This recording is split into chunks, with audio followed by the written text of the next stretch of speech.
ನಮಸ್ತೆ ವೀಕ್ಷಕರೇ, ಇಂದಿನ ಸಂಚಿಕೆಯಲ್ಲಿ ಶಂತನು ಮಹಾರಾಜನ ಪೂರ್ವ ವೃತ್ತಾಂತದ ಬಗ್ಗೆ ತಿಳಿದುಕೊಳ್ಳೋಣ. ಅದಕ್ಕೂ ಮೊದಲು ನಮ್ಮ ಸೂರ್ಯೋದಯ ಚಾನಲ್ ಅನ್ನು ಸಬ್ಸ್ಕ್ರೈಬ್ ಮಾಡಿಕೊಳ್ಳಿ. ಕ್ಷತ್ರಿಯನಾದ ಯಯಾತಿಗೆ ದೇವಯಾನಿ ಮತ್ತು ಶರ್ಮಿಷ್ಠೆ ಎಂಬ ಇಬ್ಬರು ಹೆಂಡತಿಯರಿದ್ದರು. ಶರ್ಮಿಷ್ಠೆಗೆ ಹುಟ್ಟಿದ ಪುರುವಿನಿಂದ ಪುರುವಂಶ ಸೃಷ್ಟಿಯಾಯಿತು. ಪುರುವಂಶದಲ್ಲಿ ಹಲವಾರು ತಲೆಮಾರು ಕಳೆದ ನಂತರ ದುಷ್ಯಂತನ ಜನನವಾಯಿತು. ಆತನು ಶಾಕುಂತಲೆಯನ್ನು ಮದುವೆಯಾಗಿ ಭರತನೆಂಬ ಮಗನನ್ನು ಪಡೆದರು. ಅವರಿಂದ ನಮ್ಮ ದೇಶಕ್ಕೆ ಭಾರತ ಎನ್ನುವ ಹೆಸರು ಕೂಡ ಬಂದಿತ್ತು. ಭರತನು ಕಾಶಿರಾಜನ ಪುತ್ರಿ ಸುನಂದ ಎನ್ನುವವಳನ್ನು ಮದುವೆಯಾಗಿ ಹಸ್ತಿ ಎಂಬ ಮಗನನ್ನು ಪಡೆದನು. ಅವನಿಂದಲೇ ಹಸ್ತಿನಾಪುರದ ಸ್ಥಾಪನೆಯಾಯಿತು. ಹೀಗೆ ಹಲವಾರು ತಲೆಮಾರುಗಳ ನಂತರ ಪ್ರದೀಪನೆಂಬ ರಾಜನಿಗೆ 3 ಮಕ್ಕಳಾದರು. ಅವರಲ್ಲಿ ಶಂತನು ಕೂಡ ಒಬ್ಬನಾಗಿದ್ದನು. ಮಹಾಭೀಷನೆಂಬ ರಾಜನು ದಾನ ಧರ್ಮ ಯಜ್ಞ ಯಾಗಾದಿಗಳನ್ನು ಮಾಡಿ ಗಳಿಸಿದ ಪುಣ್ಯದ ಫಲವಾಗಿ ಅವನಿಗೆ ಸ್ವರ್ಗಲೋಕ ಪ್ರಾಪ್ತಿಯಾಯಿತು. ಒಮ್ಮೆ ಬ್ರಹ್ಮದೇವನು ಮೇರು ದರ್ಶನದ ಪವಿತ್ರ ತಪ್ಪಲಿನಲ್ಲಿ ಓಲಗವನ್ನು ನೆರೆಸಿದ್ದನು. ಅಲ್ಲಿ ದೇವತೆಗಳೆಲ್ಲ ಸೇರಿದ್ದರು. ಪರಮ ಪಾವನಳಾದ ಗಂಗೆಯು ಕೂಡ ಆ ಸಭೆಗೆ ಆಗಮಿಸಿದ್ದಳು. ಆ ಸಂದರ್ಭದಲ್ಲಿ ದೊಡ್ಡ ಬಿರುಗಾಳಿ ಎದ್ದಿದ್ದರಿಂದ ಗಂಗೆಯು ಉಟ್ಟ ವಸ್ತ್ರವು ಜಾರಿ ಹೋಗಿ ಗಂಗೆಯು ವಿವಸ್ತ್ರಳಾದಳು. ವಿವಸ್ತ್ರಳಾದ ಪರಸ್ತ್ರೀಯನ್ನು ನೋಡಬಾರದೆಂದು ನೆರೆದಿದ್ದ ಎಲ್ಲಾ ದೇವತೆಗಳು ತಮ್ಮ ಕಣ್ಣು ಮುಚ್ಚಿಕೊಂಡರು. ಆದರೆ ರಾಜ ಋಷಿಯಾದ ಮಹಾಭೀಷನು ಮಾತ್ರ ಯಾವ ಸಂಕೋಚವೂ ಇಲ್ಲದೆ ನೆಟ್ಟ ದೃಷ್ಟಿಯಿಂದ ಅವಳನ್ನು ನೋಡುತ್ತಿದ್ದನು. ಇದನ್ನೆಲ್ಲ ಗಮನಿಸುತ್ತಿದ್ದ ಬ್ರಹ್ಮದೇವನು, ಎಲೈ ಕಾಮಿಯೇ, ನಿನ್ನ ಮನಸ್ಸು ಚಂಚಲವಾದುದು. ದೇವಲೋಕ ಪ್ರಾಪ್ತಿಯಾದರೂ ಪರಸ್ತ್ರೀಯನ್ನು ವಿವಸ್ತ್ರಳಾಗಿ ನೋಡಬಾರದೆನ್ನುವ ಕನಿಷ್ಠ ಜ್ಞಾನವೂ ಕೂಡ ನಿನ್ನಲಿಲ್ಲ. ಈಗಿಂದೀಗಲೇ ನೀನು ಭೂಲೋಕಕ್ಕೆ ಹೊರಟು ಹೋಗು. ನಿನ್ನ ಕಾಮಾದಿ ಬಯಕೆಗಳು ತೀರಿದ ನಂತರ ನೀನು ದೇವಲೋಕಕ್ಕೆ ಹಿಂತಿರುಗಬಹುದು. ಭೂಲೋಕದಲ್ಲಿ ಗಂಗೆ ನಿನ್ನ ಪತ್ನಿಯಾಗಿ ನಿನ್ನಿಂದ ಅಪ್ರಿಯವಾದ ಕೆಲಸವನ್ನು ಮಾಡಿಸುತ್ತಾಳೆ. ನೀನು ಅದನ್ನು ಸಹಿಸಿಕೊಳ್ಳಬೇಕಾಗುತ್ತದೆ.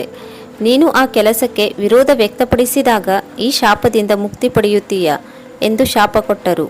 ಈ ಶಾಪದಿಂದಾಗಿ ಮಹಾಭೀಷನು ಪೃಥ್ವಿಯಲ್ಲಿ ಎಲ್ಲಿ ಹುಟ್ಟಬೇಕೆಂದು ಯೋಚಿಸುತ್ತಿದ್ದನು. ಆ ಸಮಯದಲ್ಲಿ ಪ್ರದೀಪನೆಂಬ ರಾಜನು ಹಸ್ತಿನಾಪುರವನ್ನು ಆಳುತ್ತಿದ್ದನು. ಪ್ರದೀಪನೇ ತನ್ನ ತಂದೆಯಾಗಲು ಯೋಗ್ಯನೆಂದು ಮಹಾಭೀಷನು ನಿರ್ಧರಿಸಿದನು. ಪ್ರದೀಪನು ದೈವಭಕ್ತಿಯುಳ್ಳ ರಾಜನಾಗಿದ್ದನು. ಅವನು ಗಂಗಾ ತೀರದಲ್ಲಿ ಜಪತಪ ಮಾಡುತ್ತಾ ತನ್ನ ಹೆಚ್ಚಿನ ಸಮಯವನ್ನು ಕಳೆಯುತ್ತಿದ್ದನು. ಹೀಗೆ ಒಂದು ದಿನ ಮಂತ್ರ ಜಪಿಸುತ್ತಾ ಕುಳಿತಿದ್ದಾಗ ಗಂಗೆಯು ದಿವ್ಯವಾದ ಸ್ತ್ರೀರೂಪ ಧರಿಸಿ ರಾಜನ ಬಲತೊಡೆಯ ಮೇಲೆ ಬಂದು ಕುಳಿತುಕೊಂಡಳು. ಆಗ ರಾಜನು, ರೂಪವತಿಯೇ, ನೀನು ಇಲ್ಲಿಗೆ ಬಂದು ನನ್ನ ಬಲತೊಡೆಯ ಮೇಲೆ ಬಂದು ಕುಳಿತಿರುವ ಕಾರಣವೇನು ಎಂದು ಕೇಳಿದಾಗ ಗಂಗೆಯು, ರಾಜನೇ, ನಾನು ನಿನ್ನನ್ನು ಬಯಸಿ ಬಂದಿದ್ದೇನೆ. ನೀನು ನನ್ನನ್ನು ವರಿಸಬೇಕು ಎಂದು ಹೇಳಿದಳು. ಆಗ ರಾಜನು, ರೂಪಿಣಿಯೇ, ನಾನು ಅನ್ಯವರ್ಣದ ಸ್ತ್ರೀಯನ್ನು ವರಿಸುವವನಲ್ಲ. ನನ್ನ ವರ್ಣದವರನ್ನು ಮಾತ್ರ ನಾನು ವಿವಾಹವಾಗುತ್ತೇನೆ ಎಂದನು. ಗಂಗೆಯು, ಮಹಾರಾಜ, ನಾನು ಅನ್ಯ ಜಾತಿಯವಳಾದರೇನಂತೆ? ನಾನು ಪವಿತ್ರಳು. ಆಗ ರಾಜ ಹೇಳಿದನು, ಎಲೆ ಹೆಣ್ಣೆ, ನೀನು ನನ್ನ ಬಲತೊಡೆಯ ಮೇಲೆ ಬಂದು ಕುಳಿತುಕೊಂಡಿದ್ದೀಯಾ? ಕೇವಲ ಹೆಣ್ಣು ಮಕ್ಕಳು ಮತ್ತು ಸೊಸೆಯಂದಿರು ಮಾತ್ರ ಬಲತೊಡೆಯ ಮೇಲೆ ಕೂರಲು ಅರ್ಹರು. ನಿನ್ನ ಆಸೆ ಈಡೇರಬೇಕಿದ್ದರೆ ನೀನು ನನ್ನ ಎಡತೊಡೆಯ ಮೇಲೆ ಬಂದು ಕೂರಬೇಕಿತ್ತು. ಈಗ ನಾನು ನಿನ್ನನ್ನು ವರಿಸಲು ಸಾಧ್ಯವಿಲ್ಲ. ನೀನು ಇಷ್ಟಪಟ್ಟರೆ ನನ್ನ ಸೊಸೆಯಾಗಬಹುದು. ಇದಕ್ಕೆ ಗಂಗೆಯು ಒಪ್ಪಿಕೊಂಡು, ಮಹಾತ್ಮರೇ, ನಿಮ್ಮ ಇಷ್ಟದಂತೆ ಆಗಲಿ. ನಾನು ಕುರುವಂಶದ ಕುಲವಧು ಆಗುತ್ತೇನೆ. ಆದರೆ ಕೆಲವು ಸಂದರ್ಭಗಳಲ್ಲಿ ನಿನ್ನ ಮಗನೊಡನೆ ನಾನು ಅಪ್ರಿಯವಾಗಿ ವರ್ತಿಸಬೇಕಾಗುತ್ತದೆ. ಅದನ್ನು ನಿಮ್ಮ ಮಗ ಪ್ರಶ್ನಿಸಬಾರದು. ಮಹಾರಾಜರು ಇದಕ್ಕೆ ಒಪ್ಪಿದ ಕೂಡಲೇ ಗಂಗೆಯು ಅದೃಶ್ಯಳಾದಳು. ಪ್ರದೀಪ ರಾಜನಿಗಾಗಲೇ ವಯಸ್ಸಾಗಿತ್ತು. ಅವನಿಗೆ 2 ಗಂಡು ಮಕ್ಕಳಿದ್ದರು. ಆದರೆ ಹಿರಿಯ ಮಗ ದೇವಾಪಿ ಕುಷ್ಠರೋಗಿಯಾಗಿದ್ದು ತಪಸ್ಸಿಗಾಗಿ ವನಕ್ಕೆ ಹೊರಟು ಹೋಗಿದ್ದ. ಎರಡನೆಯವನು ಬಾಲೀಶ. ಇವನನ್ನು ದತ್ತು ಕೊಟ್ಟಿದ್ದರು. ಆದರೆ ಗಂಗೆಯನ್ನು ಸೊಸೆಯಾಗಿ ತಂದುಕೊಳ್ಳುತ್ತೇನೆ ಎಂದ ಪ್ರದೀಪ ರಾಜನಿಗೆ ಮಗನನ್ನು ಪಡೆಯುವುದು ಅನಿವಾರ್ಯವಾಗಿತ್ತು.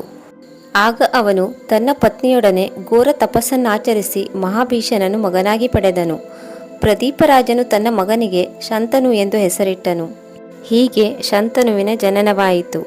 ಶಂತನು ಮುಂದೆ ಕುರುವಂಶದ ಚಕ್ರವರ್ತಿಯಾಗಿ ಹಸ್ತಿನಾವತಿಯನ್ನು ರಾಜಧಾನಿಯನ್ನಾಗಿ ಮಾಡಿಕೊಂಡಿದ್ದನು. ವೀಕ್ಷಕರೇ, ನಮ್ಮ ಈ ವಿಡಿಯೋ ಇಷ್ಟವಾಗಿದ್ದಲ್ಲಿ ಲೈಕ್ ಹಾಗೂ ಶೇರ್ ಮಾಡಿ ಮತ್ತು ಕಮೆಂಟ್ ಮಾಡಿ. ಮುಂದಿನ ಸಂಚಿಕೆಯಲ್ಲಿ ಭೇಟಿಯಾಗೋಣ. ಧನ್ಯವಾದಗಳು.